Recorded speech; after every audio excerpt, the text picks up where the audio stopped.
It is game time. We're back in the corner. Today is Monday, April 5th, 2025. It is approximately a few days since I posted the video, but a week since you guys are seeing it. And I did not make the mistake of using the orange light this time. Now I'm using a white light.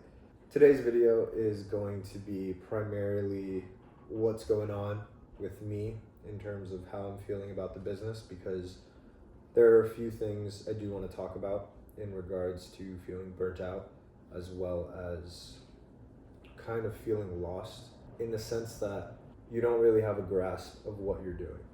You feel like you are constantly in a path where you don't know what you're doing, even though you've been in the industry for X amount of time. I also wanted to talk about what is pretty much happening this week. And so I listed out a few bullet points of what's already happened, as well as what will happen. So as of today, we managed to get a landscaping company come out to Ripka, and I got Ripka scheduled for landscaping. As of right now, besides Kirkwood, as of right now, this is the only property in the portfolio that has an actual lawn, and it went right over my head that I needed to landscape that lawn. Scheduled a landscaping company to come out and bi-weekly for the season of spring as well as summer. They are going to cut the grass. Nothing special there, just like a quick little update regarding that.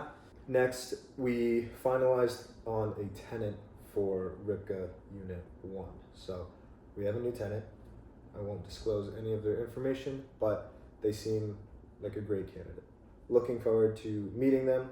What I usually do is I send them a welcome email closer to their 2 weeks before moving in, as well as I provide my phone number and give them a call, introducing myself and just saying what's up. Feel free to reach out if you have any questions, concerns, and what have you. So that's good news. Today, pretty much finalized it. We got the lease all ready to go, and it's sent out to the seller's agent or renter's agent. They just have to review it, and if they're good to go, we can go ahead and sign it and seal the deal. And now we also have Unit 1's tenant moving out at the end of this month. This is where I feel like this is new, because so far I've only ever brought a tenant in, and even then it's only two, one for Warnock, one for Ripka. I have never actually sent a tenant out yet. So this is sort of like a plan that I had way back when I first started the business, maybe like 2 years ago when I started it. I created both welcome emails as well as goodbye emails. And so now this is where I'm sort of going to find a lot of flaws, because the system has never been in effect. And so one flaw that I already found was in my goodbye email, I send it the month that they're leaving. And so they have everything to reference, whatever they need to do within the next few weeks of them moving out, they can reference that email. The way that they return their keys is through a lockbox system. And so this goodbye email, ideally it would have the code on there, or it would have something saying like, hey, the code would be provided to you the day of you're moving out. But then it comes nuances like, what if they decide to move out early? What if they aren't there? And so on and so forth. And I really want to streamline more than automate as much, because I could automate it to where on my Google Calendar, then I put a reminder saying to send out this email and schedule send it on this day and blah, blah, blah, whatever.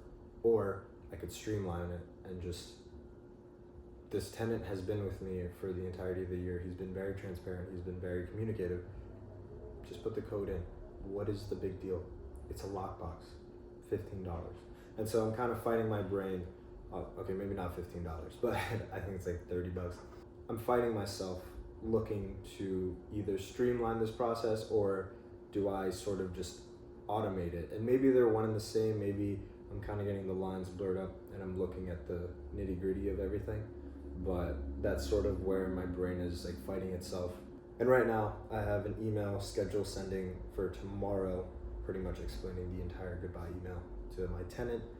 It does have the lockbox code in there. We'll see how it plays out. Ultimately, it is just a trust system. So we'll see how it goes. I have faith in humanity, and I have faith in my tenants. So I don't think anything bad's gonna happen. Worst case scenario, I lose a lockbox. Oh my God, So I think it's fine. And honestly, talking about this helps a lot. So this is just as much as this is information to you guys, this is therapeutic for me. So, little insight there. But that's pretty much the new tenant. That's the tenant moving out. That is the landscaping for Ripka. Now, regarding Kirkwood, a lot of this week is primarily going to be going back and forth with the mortgage company, just as it was last week. We're closing on the 16th, so we have about 2 weeks. Essentially, it's a lot of just going back and forth with the mortgage company. It's a lot of getting all these documents, all these pay statements, all pay stubs for employment, and getting everything aligned, everything to match, and everything to make sense for the mortgage company to provide us a proper mortgage. Update before I forget, the property valuation for Kirkwood actually came back low. The property valuation, so after inspection and everything like that, we were about to purchase the property for $470. After inspection, we managed to negotiate and we got it down to $460. The property valuation was at $450 or $449 if you want to be exact. Yes, ultimately we did overpay by $10,000. Like I said in the last video, is it really going to kill me? No. Is it going to hurt me in the long run? I hope not. Like, it's, in the end, it is 10 grand. Depending on how long I actually hold the property for, I'm going to make that back in rental income anyways. So I don't see the big issue in it. Whatever, in the short term, yeah, I lost a little bit of equity. I'm not tripping about it. It's fine. It really is okay. But that's something I wanted to mention before I forgot, and I actually didn't write that down. So ultimately, this entire week is going to be mortgage stuff. It's probably just going to get wrapped up tomorrow, and then hopefully by the end of this week, I'm hoping Wednesday to Friday, we get the final mortgage and we can review and then, finalize it and everything like that. Going into next week, pretty much ready to go for closing. Closing's on Friday, May 16th at 3 p.m., which I'm excited about. It's going to be a little surreal, but it'll be fun. And I think the same day after I close, I'm going to drive up to the property. I'm going to show you guys the first unit because it's mirrored, or I'm going to show you guys the second unit because the first one is occupied, but I'll show you the property, I'll show you everything, properly film everything. And yeah, it should be good, but it's closing. It feels fast. These last 30 days have felt very fast, and it's felt very unproductive. And this leads into, I guess, my next topic, which is feeling burnt out. Recently, I have felt significantly burnt out, and by no means am I the poster child for mental health at all. Not to say that I don't believe it, but I don't believe it for myself. As counterintuitive or hypocritical as that sounds, whatever you want to call it. I don't know. Not to say that I don't feel burnt out, because right now I do feel burnt out, but I feel myself slowly coming back. And I think it's because I was falling into this cycle of thinking about things that I needed to do, but not doing them. And then by not doing them, I felt shitty about not doing them, which made me think about them even more, which made me cycle back to not doing them. And so I was just in this eternal loop of death. And now I feel myself slowly getting out of it, because now I'm actually looking at my Google Calendar and telling myself, hey, do this, and I'm doing it. Or like today, I didn't go for a run. I have this half marathon coming up in July, and I didn't go for a run, but I did go for a walk, which, even though isn't the accomplishment that I wanted to get to, it is still something, and I still feel slight progress to it. Whereas tomorrow, I will go for a run, because I made that commitment. And just 2 days ago, I told myself I don't want to lose a habit of journaling. And so now I've started to get back into journaling. And so it's these little things that I've lost, like, control in, that I'm slowly gaining back. And I think losing that control in those things made me feel burnt out, and made me constantly think about them and worry about them. I don't know, man. I don't know why I felt burnt out for so long. Maybe it's because I've been working so hard, and that's the thing. Like, I have this, like, illness, if you want to call it. It damn near is an illness. I constantly think about so much more that I could do, and I constantly think about everything that I could have gotten done on top of what I've already gotten done. And it's like this, it's just this eternal death trap of just constantly doing more and more and more. And I think it finally caught up to me, and it killed me for like 2 weeks. Like I didn't want to do anything. And even today, like I can slowly feel my, like, if you want to call it like a match, I can slowly feel myself getting back, like, you know, that fire coming back, but it's slow burn. It's like, it's not fully inflamed, like it's not fully there. And I just need to learn to regulate. I think that's the biggest thing. But even then, like, I want to be the best. I don't give a fuck. I want to be the best.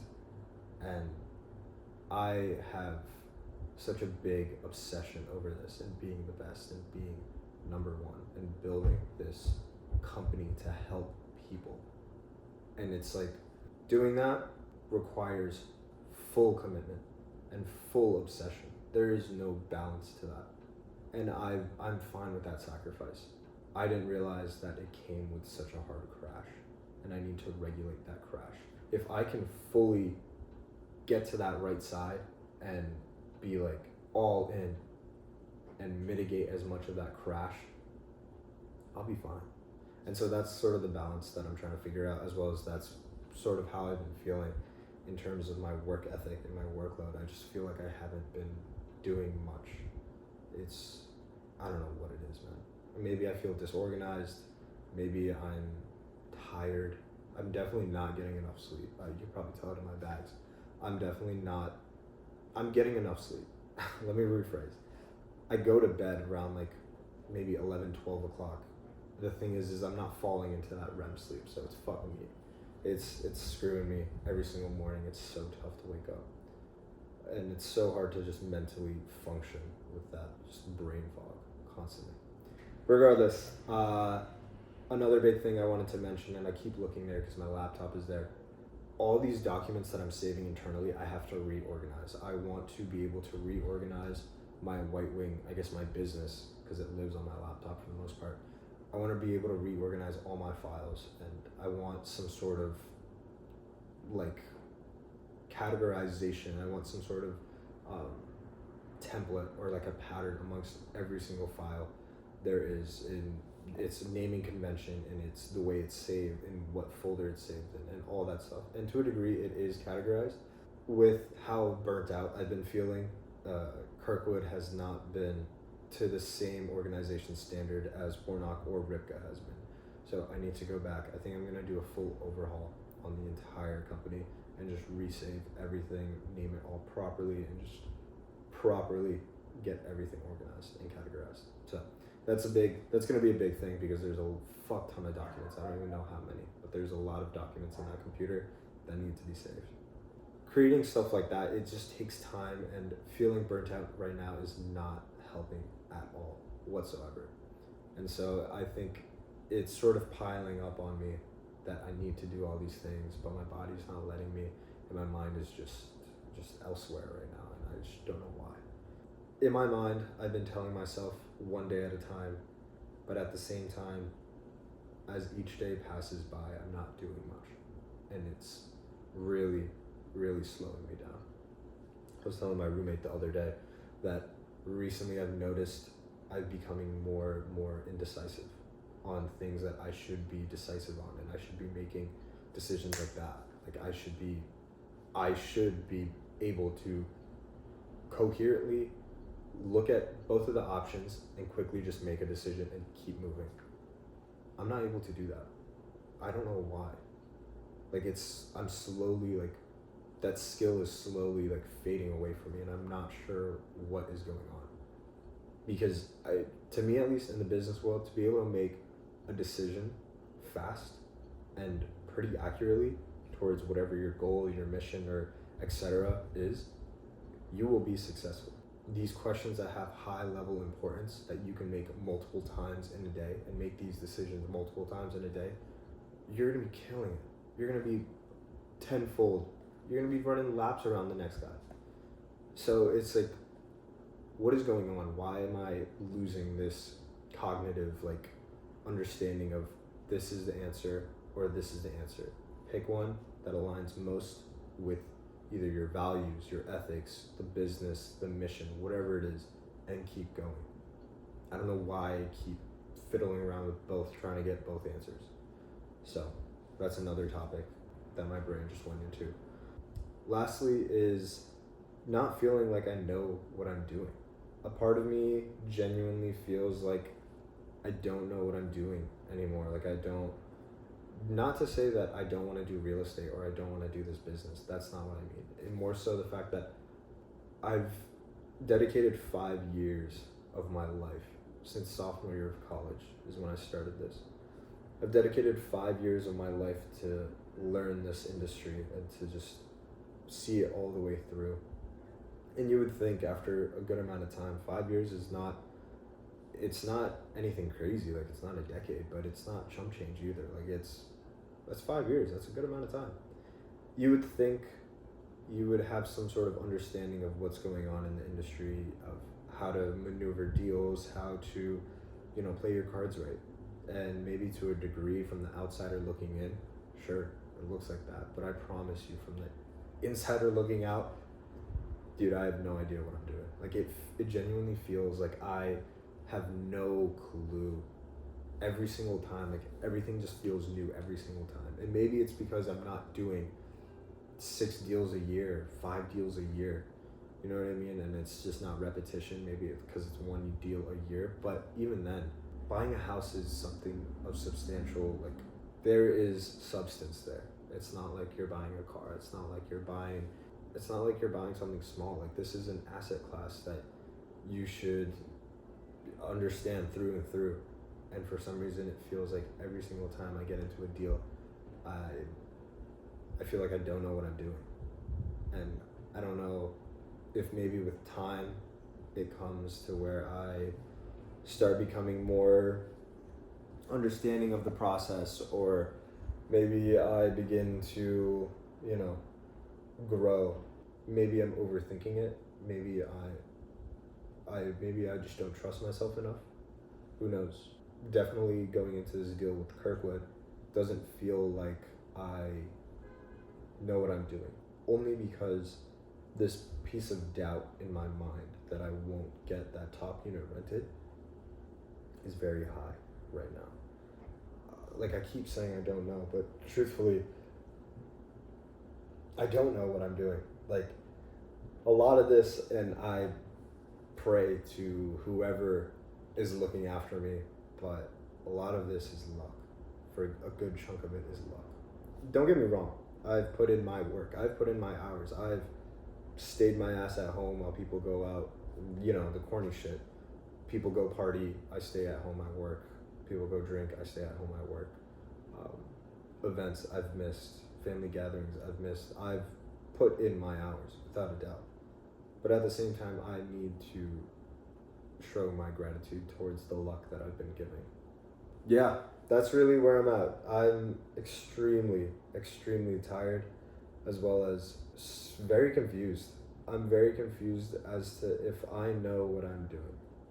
And it's funny because if you were to come up to me and ask me for some advice, I feel like I would be able to give some decent advice in terms of real estate, stock market, finance in general, regarding literacy at least. Yeah, I feel like I could give some decent advice, which is why I'm just confused as to why I feel like I don't know what I'm doing. With time, it'll change.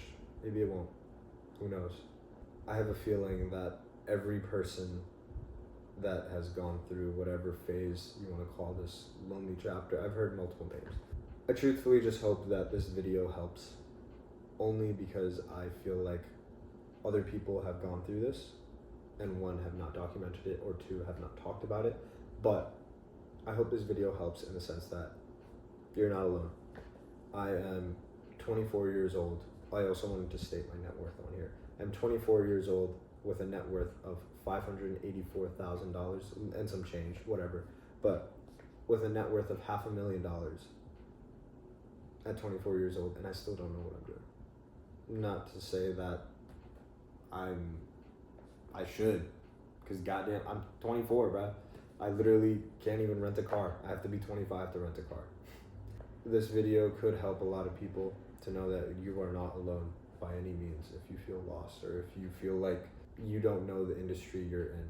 I feel like this video would help a lot of people because if you feel lost, if you feel like you don't know the industry you're in, even though you've been in it for some time, I promise you, you're not alone. I'm rambling. I don't know. Ultimately, I hope this video helps somebody just because I want you to understand that you are not alone. Just keep doing it. See it through to the end. Whether you crash or burn or you make it to the top, keep doing it. What do you have to lose? You know what I mean? But I wish you the best of luck. I'll see you guys in the next one.